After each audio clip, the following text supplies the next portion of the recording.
साथियों, जय Bhim. Real news channel में आपका हार्दिक स्वागत है। एक चुटकुला याद आ रहा है।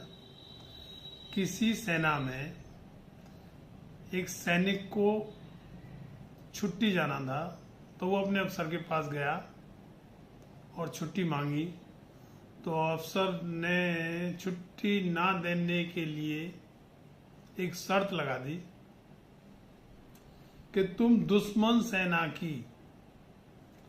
सेना का एक टैंक ला दो, फिर मैं आपको छुट्टी दे दूंगा, आप घर चले जाना। इस पर सैनिक गया और दुश्मन सेना का एक टैंक लेके वहां खड़ा करके अफसर को कहने लगा, जी अब तो मैं एक टैंक भी ले आया, अब मेरी छुट्टी कर दो। अफसर बड़ा अचरज में, उसने पूछा कि ये कैसे संभव हुआ। तो सैनिक ने कहा, बोले जी ये कोई नई बात थोड़ी है। जब दुश्मन सेना के सैनिकों को छुट्टी जाना होता है तो उनके अफसर भी ऐसी शर्त लगाते हैं और वो भी हमसे मांग के ले जाते हैं। जब वो हमसे मांग ले जाते हैं तो क्या हम नहीं मांग के ला सकते? खैर, ये चुटकुला है। आगे आपको लगेगा कि हाँ कहीं इसका तारतम्य है।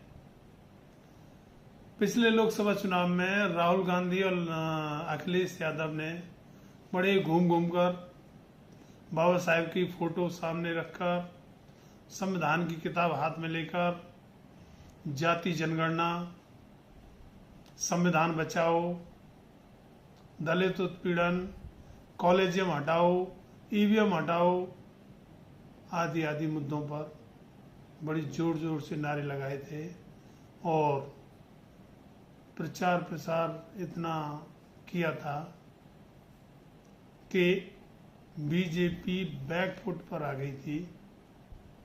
जो बीजेपी 80 सीट जीतने का दम दिखा रही थी, वो 80 में से 33 पर आ गई और विपक्ष जो है 43 सीटों पर पहुंच गया। खैर, उसके बाद में राहुल गांधी जी को मौका मिला नई संसद में नेता विपक्ष बनने के बाद में पहली बार महामहिम राष्ट्रपति जी के अभिभाषण पर धन्यवाद प्रस्ताव पर बोलने के लिए। उसमें सभी को उम्मीद थी कि राहुल गांधी जी ने जैसे प्रचार प्रसार में जो मुद्दे उठाए थे उनको वो उठाएंगे और बीजेपी की जो धर्म की राजनीति काफी कमजोर पड़ चुकी थी,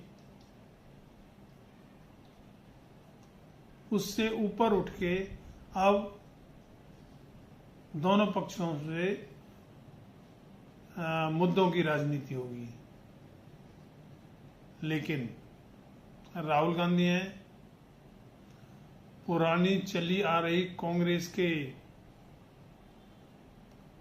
नेता हैं, उन्हें वही करना है। शक तो था, वही करेंगे और उन्होंने किया भी।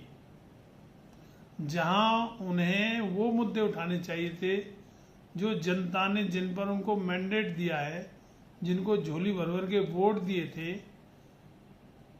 उन मुद्दों को उठाने के बजाय वो धर्म की राजनीति पर शुरू हो गए और शिव जी का फोटो सामने रखकर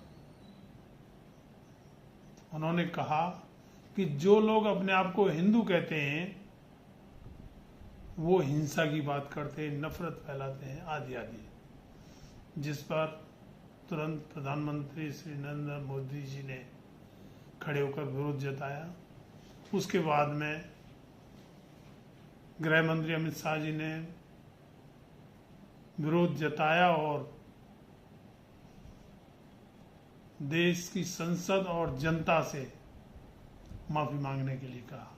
खैर, उसके बाद भी राजनीति जो मुद्दों पर चल रही थी, जो हो रही थी, बातें मुद्दों की हो रही थी, और बीजेपी भी काफ़ी हद तक मुद्दों पर आ चुकी थी, क्योंकि